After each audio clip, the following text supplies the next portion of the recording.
皆さんこんにちは。時刻は夜7時、成田国際空港の桜ラウンジに来ています。飛行機に乗る前に腹ごしらえをしようと思ってきたのですが、たくさん美味しいものがあって目移りしてしまいますね。ビュッフェ形式だとついつい食べ過ぎてしまいますよね。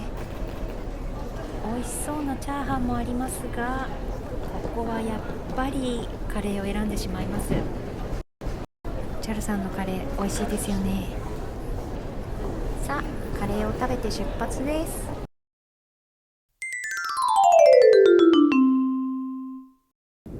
今回は南半球の旅でニュージーランドとオーストラリアに行きたいと思います。ニュージーランドはクイーンズタウン、テカポコ、そしてクライストチャーチに行きたいと思います。オーストラリアはシドニーを中心にしてブルーマウンテンやマンリービーチに行きたいです。南半球は季節が日本と逆になるので、今は夏になります。さて、どんな旅になるのでしょうか。楽しみです。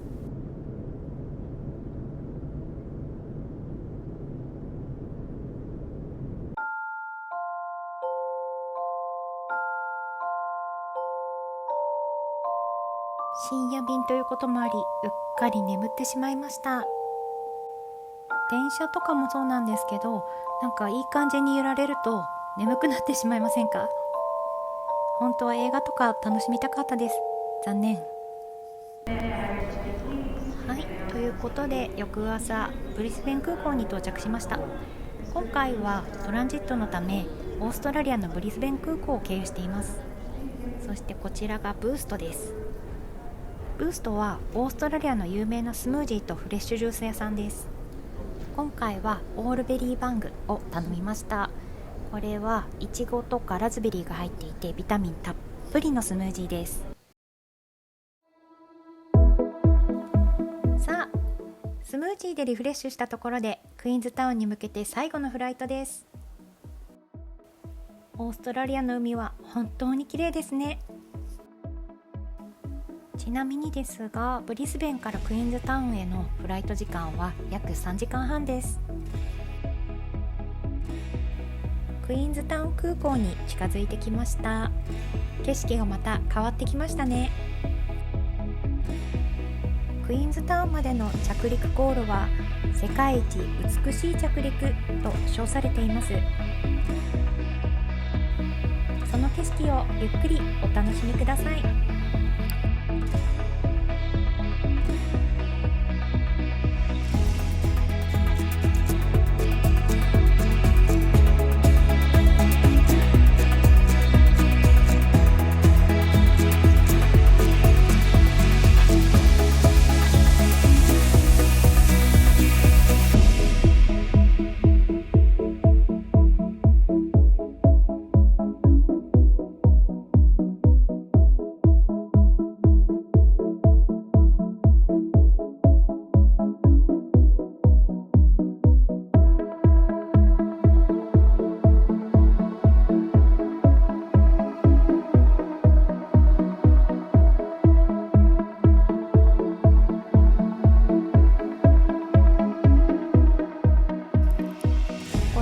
クイーンズタウンについてですが、クイーンズタウンはニュージーランドの南東に位置していて、日本との時差は4時間になります。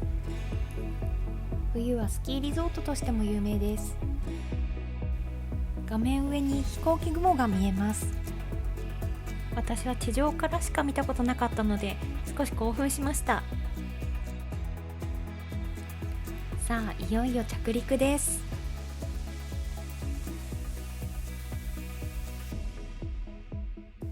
この日は風がかなり強かったので、着陸時に飛行機がかなり揺れました。本当に怖い怖いと思ってたんですけど、後ろの席の方もジーザスとつぶやいていました。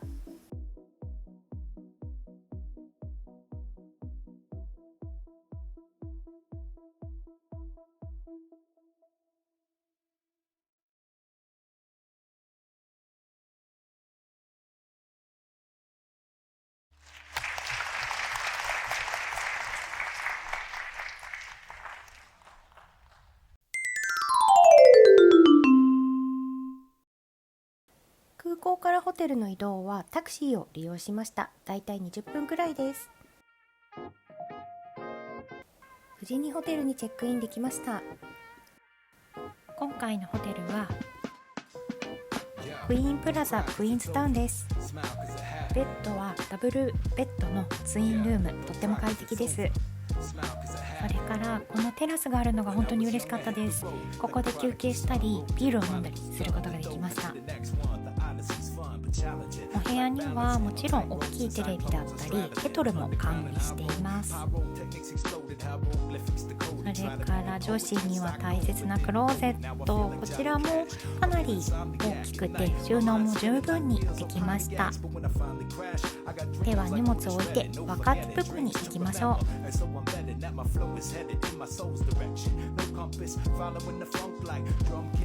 どこで写真を撮っても絵になります。空気もとっても澄んでいて深呼吸したくなるような空気感でした。ですね、本当はこちらも動画を撮ってたんですけれども SD カードをこの分ですね紛失してしまったので、ここに関しては写真でお送りいたします。さあ夕食です。夕食はフィンズグリル&シーフードというワーフ内にあるレストランで取りました。グリーンマッスル、ラム肉、それからローストポテトを付け合わせで選びました。このグリーンマッスルはクリーム系のスープで煮込んであります。貝を食べた後はサワーブレッドに浸して食べるんですけど、それがもうすっごく美味しいです。ニュージーランドに行かれた際はぜひ試してみてください。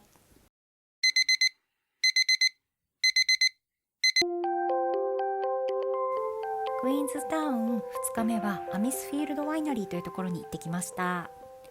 ここはクイーンズタウンから車でだいたい20分ぐらいのところにあります。このワイナリーは1988年に設立されています。ソビニョンブランとピノノワが有名で、ニュージーランド政府からも、オーガニック認証を受けているそうです。レストランも併設されていて、このレストランがまた世界のベストレストラン50というものにもランクインしているそうです。今回はランチコースに$195のワインペアリングを選びました。まずは石の形をしたパンとトリュフバターです。宝探しのように2つを探していきます。次がニュージーランド産のロブスターです。お出汁と、オリーブオイルで食べてくださいということでした。それからちょっと皆さん見ていただきたいんですけれど、この右側お箸、ロブスターのハサミの部分が突き刺さってます。斬新なんですが、なんかおばあちゃんに怒られそうです。それからワインアミスフィールドのフューメです。アローラティック発酵らしいで、とってもスモーキーで冬に飲みたい白ワインという感じでした。こちらはお魚料理です。白ワインを使ったソースがとってもさっぱりしてました。次もまたユニークなお皿が運ばれてきました。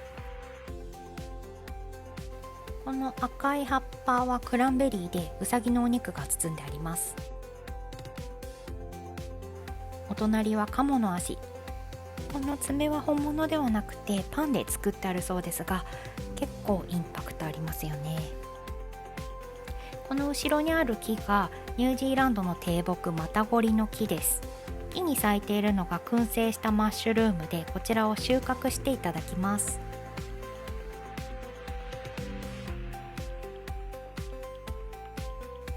今から振りかけていただくミストがここの農園で採れたオリーブオイルのミストだそうです。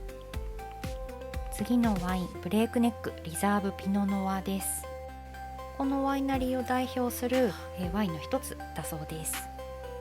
厳選されたブドウだけを使ったスパイシーでとても深みのあるワインでした。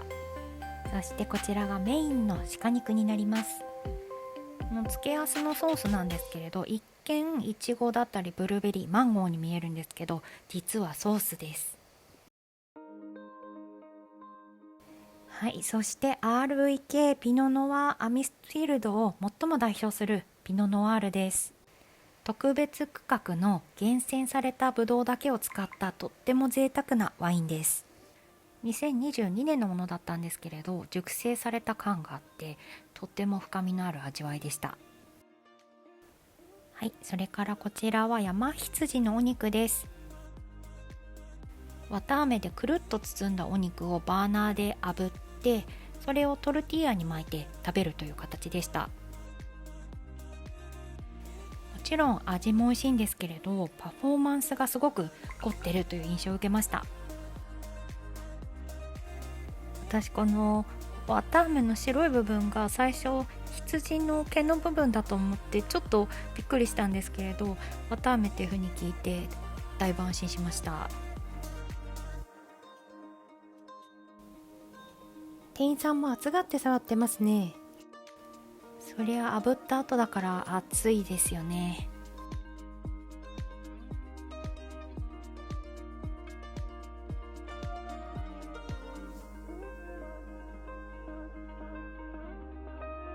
それからお塩を振ってナッツのようなものと一緒にボウルに盛り付けてました。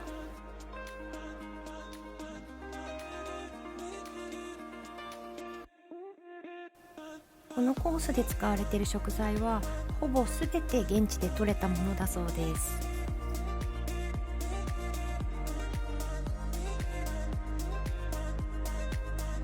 ソースはハラペーニョを使ったものだったんですけど、これが結構辛かったです。私はちょっと辛いのが苦手なので結構気合い入れて食べました。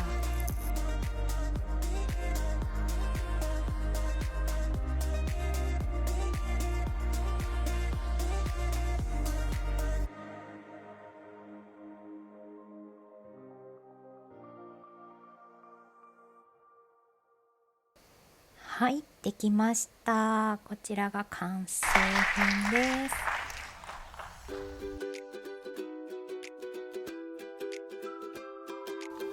またワインいきます。ローバンテラスのリースリングです。私は白ワインの中でもリースリングが好きなので、これがすごく楽しみでした。店員のお姉さんがいろいろフレッシュだよとか青りんごっぽいよっていう風にすごく丁寧に説明してくれました。美味しかったです。はい、皆さんびっくりしましたよね。こちらデザートその1です。カタツムリに見えますが、カタツムリではなくシャーベットです。これはニュージーランド固有のフラッグスネイルというカタツムリの形を再現しているそうです。今は残念ながら絶滅危惧種だそうです。最後のワインはバーディクトヴィンテージポート2023年です。こちらはポートスタイルのワインでとっても甘くて食後にぴったりのワインです。上品な甘さで飲みやすかったです。はい、デザートその2です。怖い儀式とかで使われてそうなものに乗せられてきたんですけれども、これが鹿のミルクを使ったアイスクリームだそうです。キャラメルのソースをかけていただきます。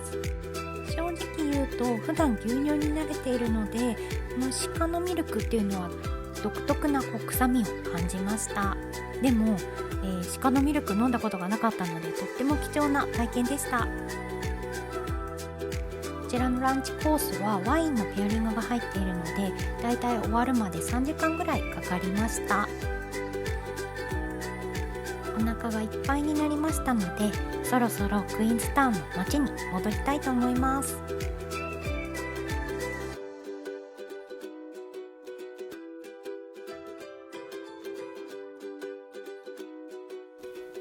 とっても美味しいコース料理でした。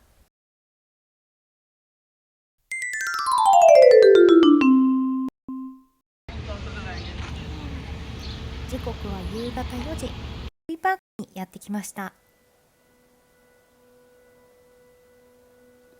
ちなみにキウイはフルーツのキウイではなくて鳥の方のキウイです。キウイパークは保護施設として20種類以上の野生動物が生息しているようです。キウイは夜行性ハウスというところで見学することができます。丸っこいフォルムがとっても可愛いんですけれど、飛べない鳥のため外来種によって捕食されてしまい、今は絶滅危惧種となっています。ハウスに到着しました。ハウス内では撮影禁止、会話禁止となっています。キウイは全部で4匹いました。ご飯を探してくちばしを地面に突き刺している様子が観察できました。スタッフの方がおっしゃってたんですが、キウイは大人になるまでの生存率が3から 10% ととても低いそうです。こういった保護区の下では生存率が上昇してきているそうです。キウイパークですが、実はスカイラインのふもとにあります。今回はスカイライン乗れませんでしたが、またいつか来れることを楽しみにしています。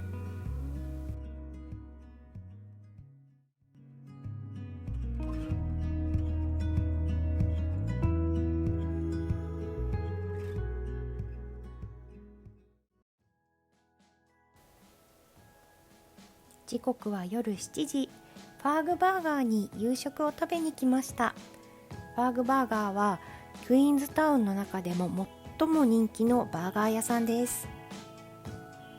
いつも大行列で、オーダーするのにだいたい10分、それからオーダーしてから注文を受け取るまでに10分ぐらいの計20分かかりました。